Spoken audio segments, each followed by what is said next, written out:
자, 오늘도 도전과 응전이라는 제목으로 이제 네 번째 시간입니다. 자, 오늘의 문제는 이제 내부적인 문제예요. 지난 시간까지는 외부의 문제였습니다. 적들이 연합을 하고 군사적인 행동을 취하면서 위협하고 협박하고 당장 쳐들어올 것처럼 그렇게 문제를 일으켰는데 느헤미야가 아주 지혜롭게 너무나 믿음으로 잘 이겨내고 온 백성들과 함께 한 손으로는 일하면서 한 손으로는 무기를 들고 결코 하나님이 원하시는 이 거룩한 사업을 멈추지 않고 끝까지 진행을 합니다. 그 진행하는 와중이었어요. 이제 공사의 진척도가 절반을 넘어선 시점입니다. 처음에 이제 적들이 연합을 하고 군사적인 행동을 할 때 우리가 여기서 멈추지 말고 끝까지 싸우며 이 일을 해 나가자 결의를 하고 이 사업을 진행한 결과로 이제 공사의 절반 이상이 이제 진척이 된 상황이었습니다. 그런데 이제 그때쯤에서 외부의 문제가 아니라 내부의 문제가 터진 거예요. 이 내부의 문제는 어디에서 시작됐냐면 경제적인 문제에서 시작이 됐습니다. 자, 지금 성벽 공사를 하는데 52일 동안 진행이 됐습니다. 그런데 이 성벽 공사를 하는 52일 동안 아침에 해가 뜨기만 하면 해가 질 때까지 하는 게 아니라 별이 뜰 때까지 했어요. 해가 진 다음에 2시간이 더 지나야 별이 뜹니다. 그러니까는 뭐 오전 6시부터 한 저녁 최소 9시, 10시까지는 일을 한 거예요. 하루 12시간 이상씩 날마다 일을 했으니 얼마나 피곤하겠어요. 그런데 이 사람들이 오늘날에도 우리가 52일이면 거의 2달이잖아요. 2달 동안 내가 생계를 위해서 일하지 않고 어떤 이렇게 무보수로 헌신하는 노동을 하고 있었다. 그럼 어떻게 되겠습니까? 가정 경제에 어마어마한 타격을 받는 거죠. 특히나 이 시대 이스라엘 사람들은 바벨론에서 예루살렘으로 이사를 와가지고 지금 경제적인 기반이 크게 넉넉하지 않습니다. 대다수 가난하고 소수의 부자들도 있지만 전체적으로 가난한 상황이에요.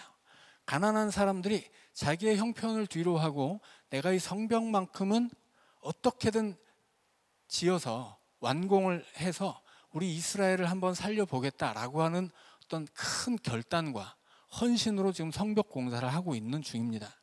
그런데 이 결단과 헌신이라고 하는 게 하루 이틀이지 2달 동안 이어지고 2달 동안 이 가난한 가정의 가장들이 심지어는 여자도 와서 일을 하고 딸들도 와서 일을 했다고 하죠.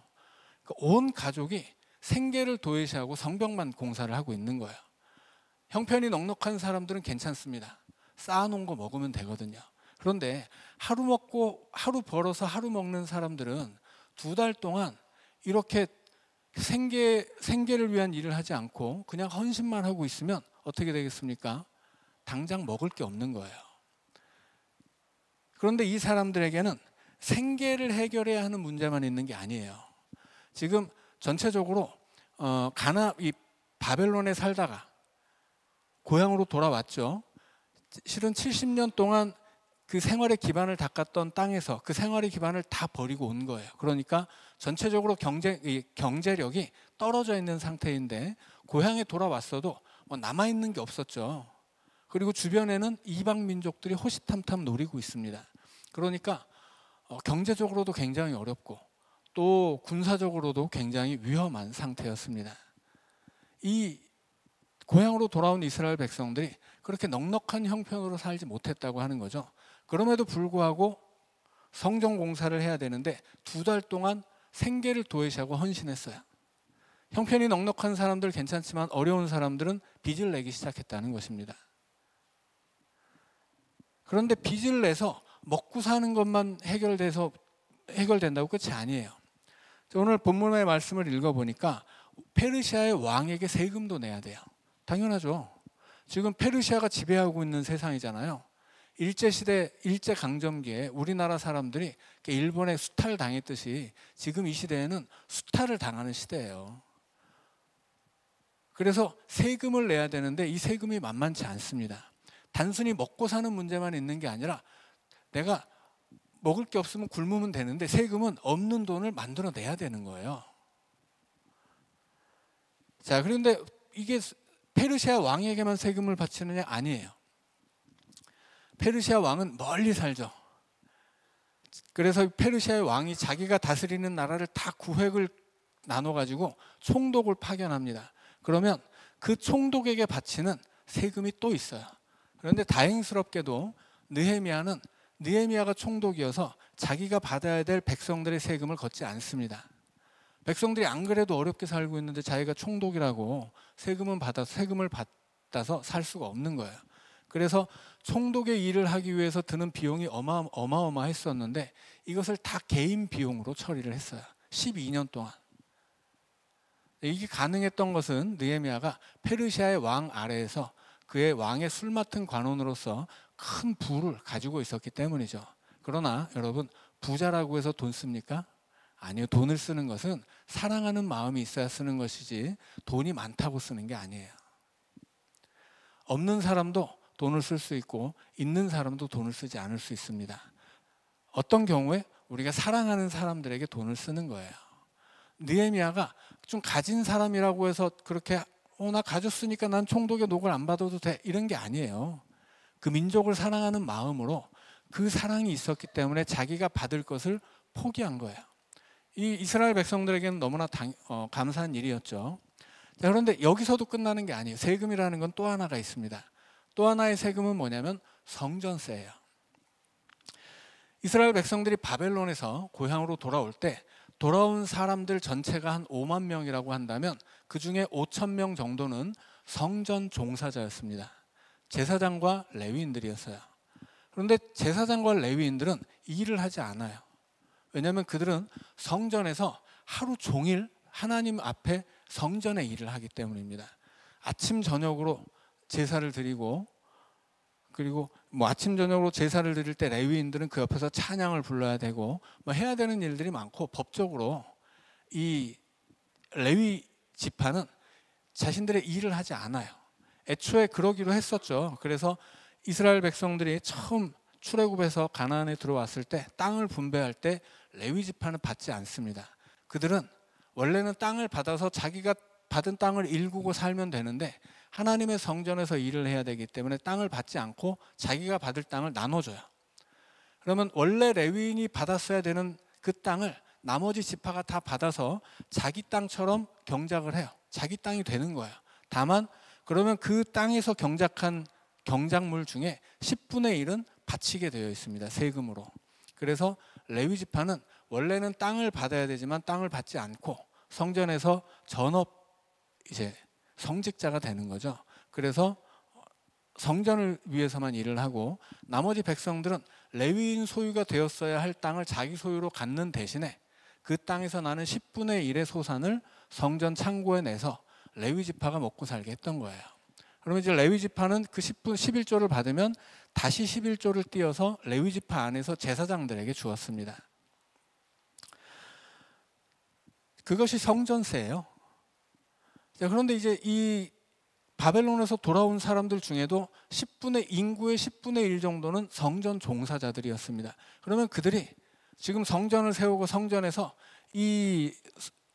하나님을 예배할 수 있도록 그 나머지 백성들이 자기들이 얻는 소득의 10분의 1을 성전에 바쳤어야 돼요. 없는 형편에 소득의 10분의 1을 내야 돼요. 얼마나 큰 부담이었겠습니까? 없는 형편에 거기다가 원래는 총독에게 바치는 세금도 내야 돼요. 이거는 근데 대신에 느헤미야가 면제해 줬죠. 그런데 면제받을 수 없는 건 뭐예요? 페르시아의 왕에게 바치는 세금이에요. 그러면 지금 형편 어려운 사람들이 생계를 위한 일을 안 하고 2달 동안 성벽 공사만 하는 통에 수입이 하나도 없게 됐는데 먹고 살기도 힘든데 세금도 내야 돼요. 그래서 어떻게 합니까? 빚을 내는 거죠. 그래서 이 빚이 문제의 원인이 되었던 것입니다.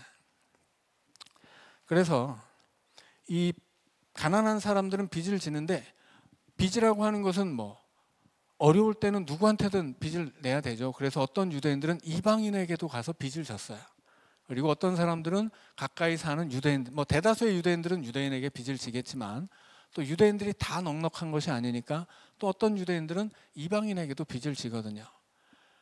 그런데 총독으로서 느헤미야가 자기 백성들을 돌보면서 오늘 본문에 보니까 이방인에게 빚을 지고 그 빚을 갚지 못해서 노예가 될 뻔한 사람들은 느헤미야가 상당수 구제를 했습니다.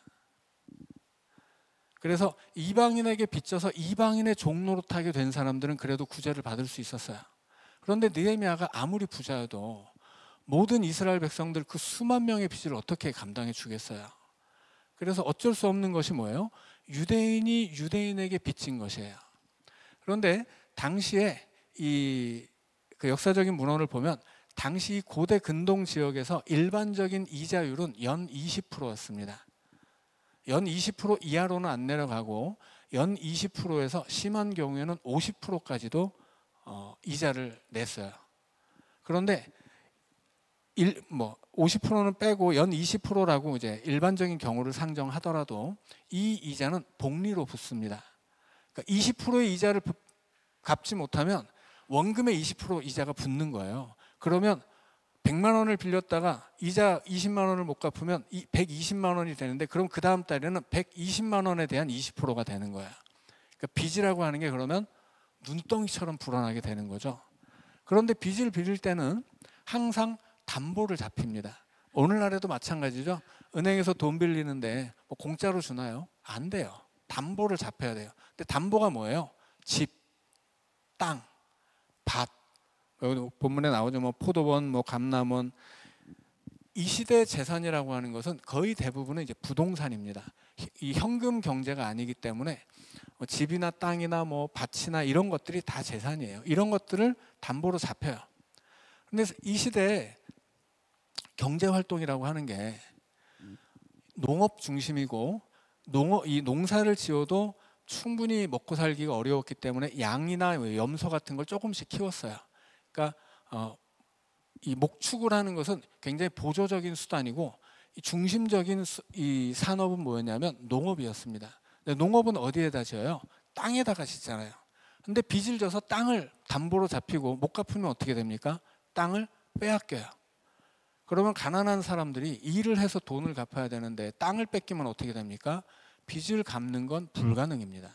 그럼 어떻게 되는 거예요? 그러면 빚을 못 갚아서 먼저는 자식을 종으로 팔게 되고 그 다음에도 못 갚으면 자기 자신도 종으로 팔게 됩니다. 그런데 좀 불행 중 다행이라고 할까? 이스라엘에는 안식년이라는 것이 있었어요. 7년에 한 번 안식년이 되면 빚진 것을 무상으로 탕감해 줍니다. 그런데 이것은 원칙이지 현실은 아니었어요.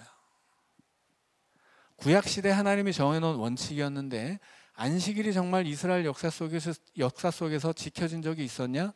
많지 않습니다.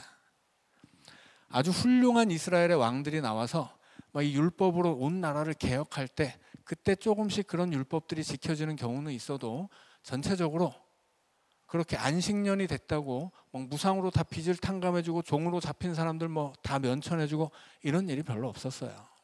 근데 문제는 뭐예요? 지금은 아주 특수한 상황입니다. 가난한 사람들이 자기 생계를 해결하기 위해서 열심히 일을 해도 모자랄 판에 2달 동안 성벽 공사에 붙잡혀 있었어요. 그래서 빚이 눈덩이처럼 커지고 있는 상황이었습니다. 그래서 문제가 나온 거예요. 가난한 사람들이 아니 성벽 공사 같이 하는데 같이 성벽 공사를 하는 것은 좋은데 누구는 어떤 집은 있으니까 같이 공사를 해도 아무 문제가 없지만 어떤 집은 이 공사를 하는데 먹고 살 것이 없어서 빚을 져야 되고 심지어 자식들을 종으로 팔아가면서 성벽 공사를 하고 있는 거예요. 그러니 우리가 성벽 공사를 하고 있는데 이래서 되겠느냐 이런 얘기를 하고 있는 거죠. 자, 그래서 느헤미야가 6절에 보니까 엄청 노했습니다.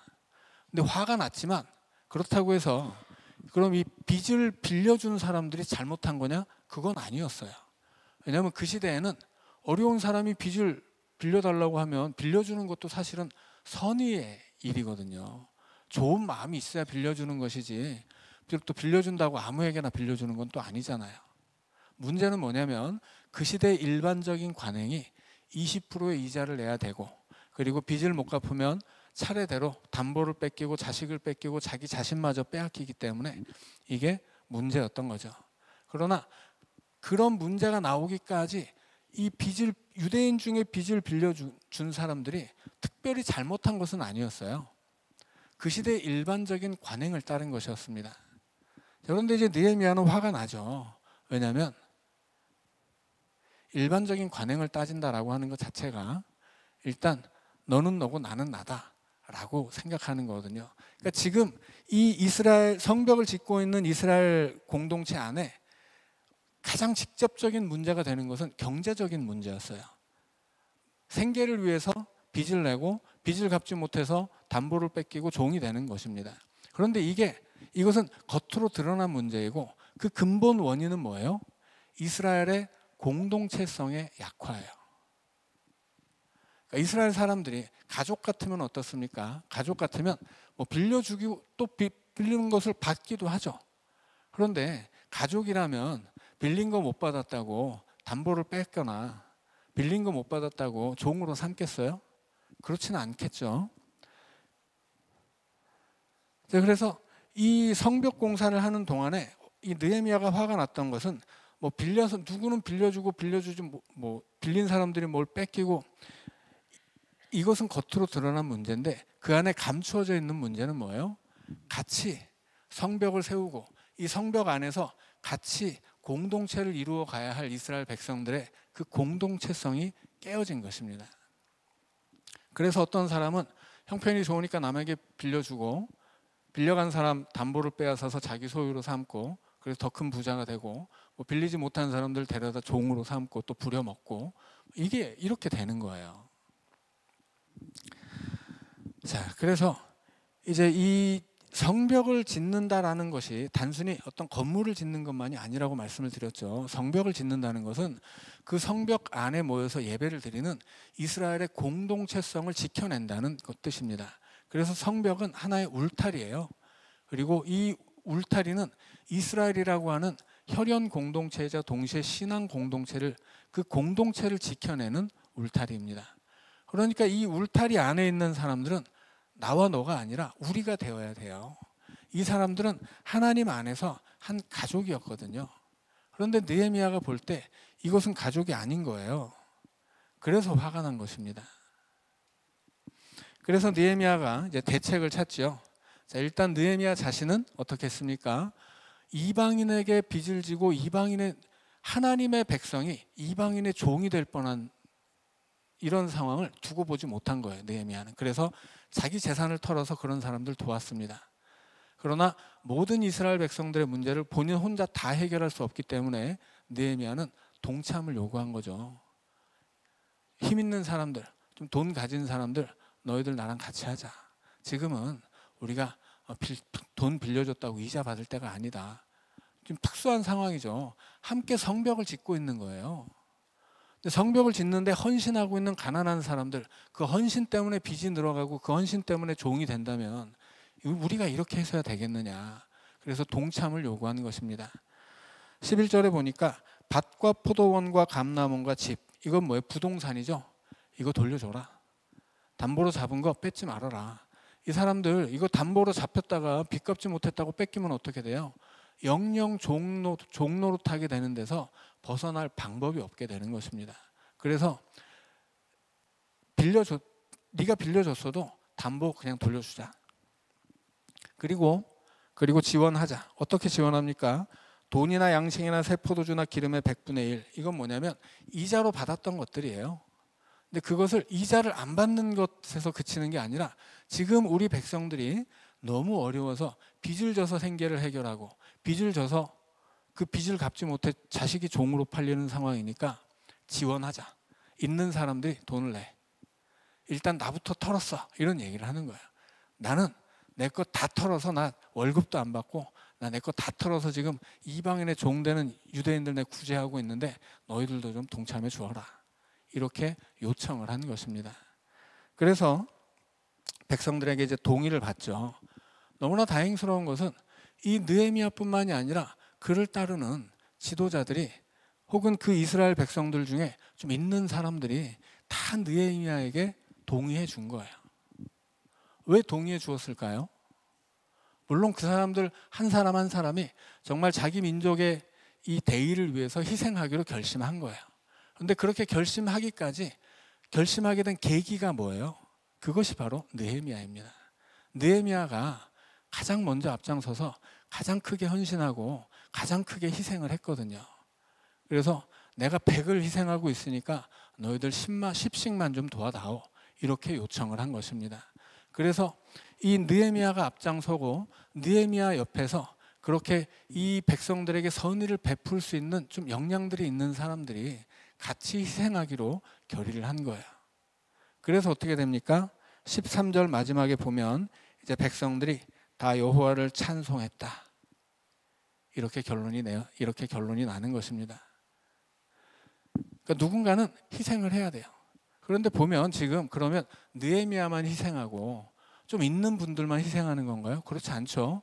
지금 없는 사람들은 없는 대로 자신의 생계를 포기하고 빚을 져서 생계를 해결해 가면서 성벽 공사에 헌신하고 있었던 거예요.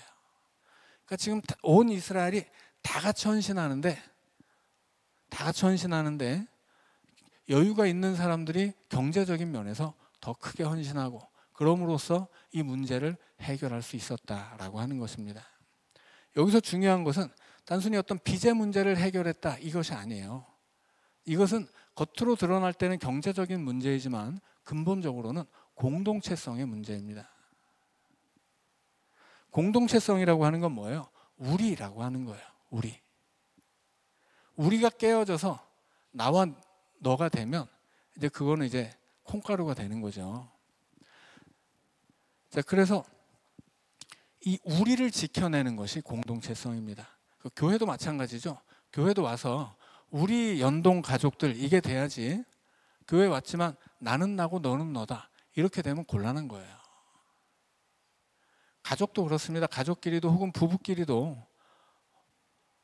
뭔가 문제가 있을 때 이거 뭐 네가 잘못했어, 내가 잘못했어, 이거 따지기 시작하면 피곤해요. 문제라고 하는 것은 우리의 문제예요. 가정에서 부부끼리도 그렇습니다. 형제끼리도 그렇고 가족이라면 그런 거죠. 가족이라면 어떤 문제든지 우리의 문제로 받아들이고 함께 해결을 해야지, 일단 뭐 책임 소재를 가린 다음에 네가 잘못했으니까 네가 책임져, 이렇게 돼버리면 해결도 안 될 뿐더러 가족이 되기 어려운 거예요. 특별히 우리가 살아가는 세상이 너무 자기중심적이고 개개인이 파편화되어 가지고 부부여도 하나가 되어 살지 못하는 경우가 많습니다.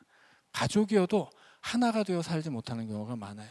특별히 우리나라가 산업화를 거치면서 너무 이 물질적인 가치에 경도되어 버려가지고 돈이 최고인 세상이 돼버렸어요, 우리나라가. 그래서 세계 어느 나라 국민들을 대상으로 질문을 하건 너의 삶에 있어서 가장 중요한 게 뭐야? 라고 물었을 때 90% 이상, 지구상에 살아가는 많은 나라와 민족의 사람들이 90% 이상 첫 번째라고 대답한 것은 뭐냐면 가족이에요. 그런데 우리나라 사람들은 70% 이상이 돈이라고 생각해요. 네 인생에 제일 중요한 게 뭐야? 그러면 우리나라 사람들은 70% 이상이 돈이에요. 그래서 가끔 이제 외국의 대단한 운동선수나 대단한 뭐 이렇게 연예인 같은 사람들 막 엄청, 특히나 흑인들이 그 공동체성이 강해요. 돈을 많이 버는 사람이 있으면 그 한 사람이 자기 동네를 다 먹여 살린다고 그래요. 우리는 좀 이해하기 어려운 구조죠. 아니 뭐 이렇게 자기가 돈 벌었다고 해서 자기 동네 사람들 어떻게 다 먹여 살려, 꼭 그래야 되나? 이런 것인데 그게 당연한 공동체가 있는 거예요. 그렇게 하는 사람들은 자기 마을 사람들을 자기 가족이라고 생각하는 거예요. 이 가족의 이 울타리를 넓히면 어떤 사람들은 자기 민족을 자기 가족처럼 생각합니다.